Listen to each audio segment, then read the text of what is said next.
नमस्कार, मैं डॉक्टर विजय शुक्ल।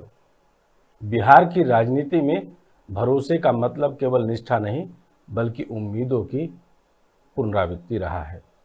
नीतीश कुमार 2 दशकों से इस भरोसे के पर्याय माने जाते रहे। महिलाओं के वोट, अति पिछड़ा वर्ग और विकास के प्रतीक सुशासन बाबू। लेकिन 2025 के विधानसभा चुनावों में यह भरोसा पहली बार दरकता दिख रहा है। वजह सिर्फ सत्ता विरोधी लहर नहीं बल्कि एक संगठित वैचारिक चुनौती है जिसका नाम है तेजस्वी यादव। उन्होंने न केवल जातीय समीकरणों को नए सिरे से गढ़ा है बल्कि नीतीश कुमार के सबसे भरोसेमंद सामाजिक वर्गों पर राजनीतिक कब्जे का अभियान चला दिया है। और दिलचस्प यह है कि यह सब उस वक्त हो रहा है जब नीतीश फिर एक बार एनडीए की गोद में है, जहां प्रधानमंत्री नरेंद्र मोदी की छवि अब बिहार की राजनीतिक जमीन पर उतनी निर्विवाद नहीं रही जितनी पहले हुआ करती थी। राजनीतिक घटनाक्रमों का यह मोड़ 2024 लोकसभा चुनाव के बाद तेजी से आया। नीतीश कुमार ने विपक्षी एकता का चेहरा बनने का जो सपना देखा था वह बिखर गया। 2024 में इंडिया गठबंधन का कोई साझा नेतृत्व नहीं बन पाया और पटना की उस प्रेस कॉन्फ्रेंस का सारा असर, जिसमें नीतीश को सर्वसम्मति उम्मीदवार बताने की कोशिश हुई थी, धूल में मिल गया। बीजेपी ने मौके को भांपकर नीतीश को फिर अपने पाले में खींच लिया। वह दोबारा एनडीए में शामिल हुए और बिहार में भाजपा नीतीश का पुराना गठजोड़ लौट आया। लेकिन यह वापसी जितनी तेज थी उतनी ही अविश्वसनीय भी। बीजेपी कार्यकर्ताओं के एक बड़े वर्ग में नाराजगी थी कि जिसने 7 बार पलटी मारी उस नीतीश पर अब कैसे भरोसा किया जाए। और यही वह दरार थी जहां तेजस्वी यादव ने अपनी राजनीति की नई ईंट रखी। तेजस्वी ने इस बार सिर्फ विपक्षी नेता को तौर पर नहीं बल्कि एक सामाजिक प्रयोगकर्ता की भूमिका निभाई है। उन्होंने अपनी पार्टी आरजेडी की पहली सूची में 143 उम्मीदवार उतारकर न केवल चुनावी तैयारी का नेतृत्व संभाला बल्कि सीट शेयरिंग के इंतजार में पड़े महागठबंधन के बाकी दलों को अप्रासंगिक कर दिया। कांग्रेस और वाम दल अभी तक सीटों पर मोलभाव करते रह गए और तेजस्वी ने संदेश दिया कि जनता इंतजार नहीं करती। उनके टिकट वितरण की नीति ने यह स्पष्ट कर दिया कि आरजेडी अब MY समीकरण यानी मुस्लिम यादव से आगे बढ़कर माई बहन समीकरण पर काम कर रही है। 24 महिला उम्मीदवारों को टिकट देकर उन्होंने यह चुनौती सीधे नीतीश के उस वोट बैंक को दी जो 2010 से लगातार महिला सशक्तिकरण की छवि से जुड़ा रहा। इस चाल का अर्थ समझना जरूरी है। इसको अगर डिकोड करें तो नीतीश कुमार ने शराबबंदी, साइकिल योजना और छात्रवृत्ति योजनाओं के जरिए महिला मतदाताओं के बीच गहरी पैठ बनाई थी। 2015 और 2020 दोनों चुनावों में वह वर्ग निर्णायक साबित हुआ, लेकिन शराबबंदी ने जब घरेलू हिंसा और अवैध कारोबार को जन्म दिया और महंगाई ने घरों की रसोई बिगाड़ी, तब वही वर्ग आज नीतीश से नाराज है।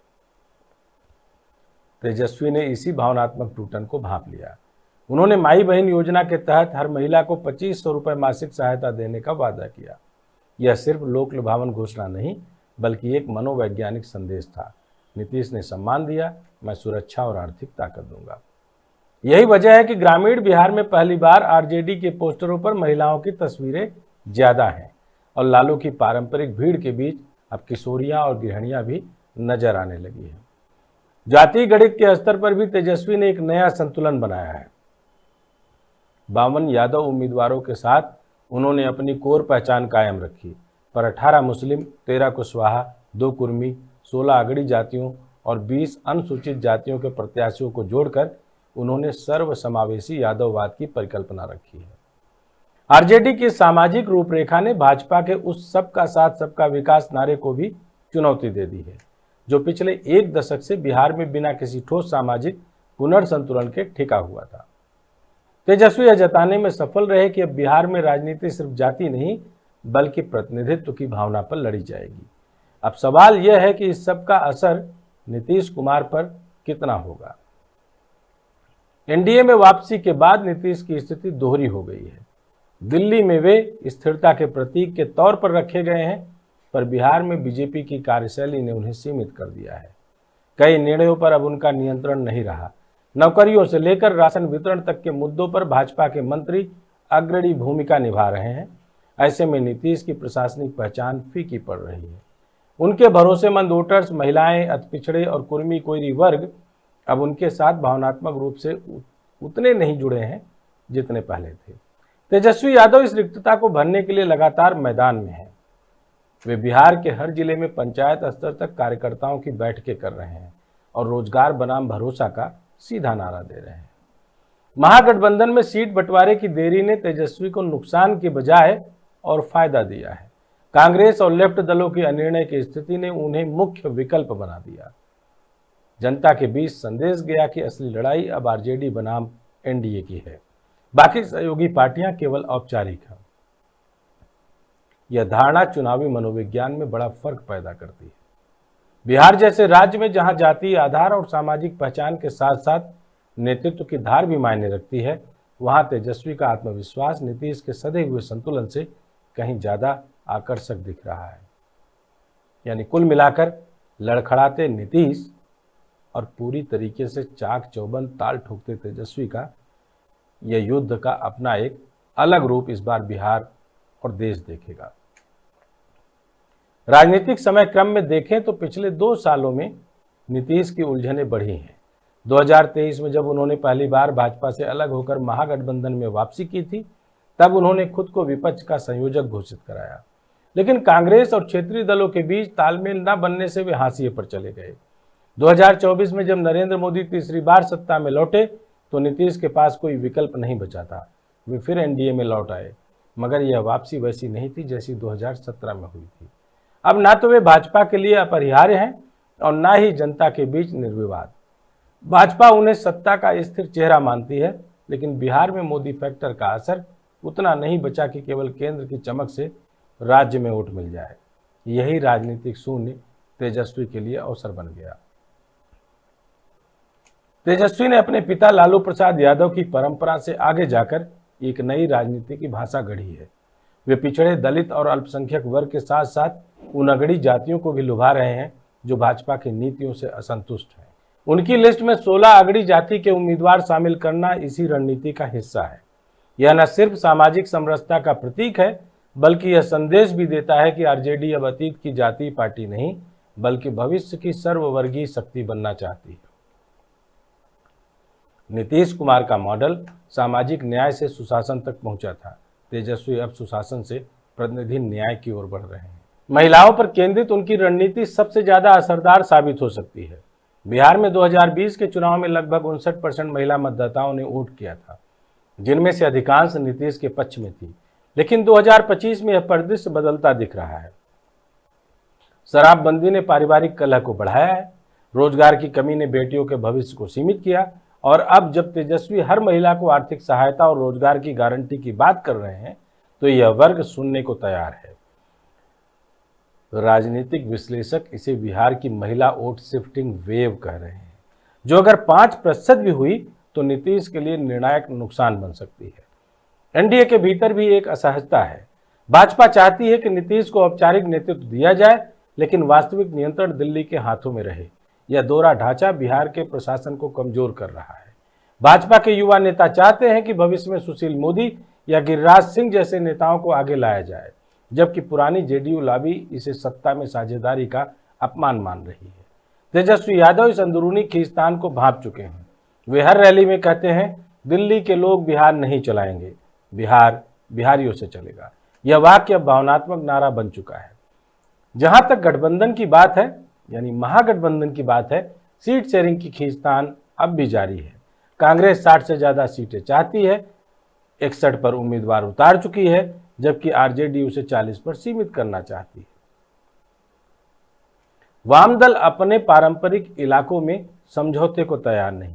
यह सब देखते हुए संभावना है कि तेजस्वी कुछ सीटों पर मैत्रीपूर्ण प्रतियोगिता का रास्ता अपनाएंगे, यानी गठबंधन के भीतर रहते हुए भी अलग उम्मीदवार उतार दें। अगर ऐसा हुआ तो यह बिहार की राजनीति में एक नया प्रयोग होगा, जहां एक ही मोर्चे के भीतर प्रतिस्पर्धा होगी और जनता तय करेगी कि असली चेहरा कौन है।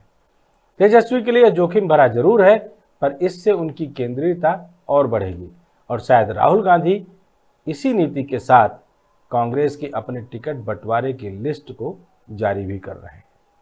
नीतीश कुमार की राजनीतिक पूंजी अब लगभग पूरी तरह भरोसे पर टिकी है। एक ऐसा भरोसा जो बार बार गठबंधन बदलने से कमजोर हुआ है। लोग अब उनसे स्थिरता की नहीं बल्कि स्पष्टता की उम्मीद करते हैं। उनके लिए यह चुनाव अस्तित्व का है। अगर भाजपा को बिहार में बहुमत मिल गया तो जेडीयू का वजूद सिमट सकता है, और अगर गठबंधन हार गया तो नीतीश की राजनीतिक यात्रा का यह अंतिम मोड़ साबित होगा। तेजस्वी यादव जानते हैं कि यही उनका अवसर है। ये नीतीश से सीधा टकराव नहीं चाहते बल्कि उन्हें नैतिक रूप से अप्रासंगिक साबित करना चाहते हैं। ऐसा नेता जो हर बार सत्ता के लिए पाला बदलता है और जिसे अब जनता समझ चुकी है। चुनावी मैदान में इस बार संघर्ष केवल दो चेहरों का नहीं बल्कि दो राजनीतिक विचारधाराओं का है। एक तरफ नीतीश है जो भरोसे, अनुभव और संतुलन की राजनीति का प्रतिनिधित्व करते हैं। दूसरी तरफ तेजस्वी हैं जो वायदे, युवा ऊर्जा और प्रतिनिधित्व की राजनीति लेकर आए हैं। नीतीश कहते हैं कि उन्होंने बिहार को अपराध से मुक्त किया। तेजस्वी कहते हैं कि अब वही बिहार बेरोजगारी से मुक्त होना चाहता है। नीतीश कहते हैं कि उन्होंने महिलाओं को सम्मान दिया। तेजस्वी कहते हैं कि सम्मान के साथ अब स्वाभिमान और आय भी चाहिए। यह सीधी विचारधारात्मक टक्कर है जो बिहार की राजनीति को अगले दशक के लिए परिभाषित कर सकती है।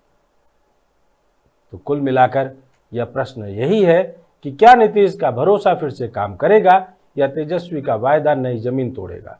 इतिहास बताता है कि बिहार के मतदाता भावनाओं से जल्दी प्रभावित नहीं होते, वे सामाजिक अनुभव से सीखते हैं। लेकिन इस बार अनुभव और भावना दोनों मिल रहे हैं। नीतीश का प्रशासनिक थकान और भाजपा की ऊपरी रणनीति के बीच तेजस्वी की जमीनी तत्परता जनता को नया विकल्प देती दिख रही है। अगर महागठबंधन ने सीटों पर समझदारी दिखाई और आरजेडी ने अपने प्रचार को जाति से आगे बढ़ाकर रोजगार और महिला सुरक्षा के मुद्दों पर केंद्रित रखा तो यह चुनाव बिहार में भरोसे की राजनीति के अंत और विकल्प की राजनीति की शुरुआत बन सकता है। नीतीश कुमार के लिए यह चुनाव केवल सत्ता की लड़ाई नहीं बल्कि विश्वास की परीक्षा है, और तेजस्वी यादव के लिए यह अवसर केवल सरकार बनाने का नहीं बल्कि एक युग बदलने का है। अगर बिहार ने इस बार नई दिशा चुनी तो इतिहास यही लिखेगा कि भरोसे की राजनीति खत्म नहीं हुई, बस उसका चेहरा बदल गया। अब वह भरोसा नीतीश में नहीं तेजस्वी में बसने लगा है। अगर आपको लगता है कि इस पूरी रणनीति के साथ बिहार लोकतंत्र के सबसे बड़े पर्व में खुलकर बिहार को वापस अपनी धमक देने के लिए लड़ रहा है तो अपनी राय जरूर बताएं। जय हिंद, जय भारत।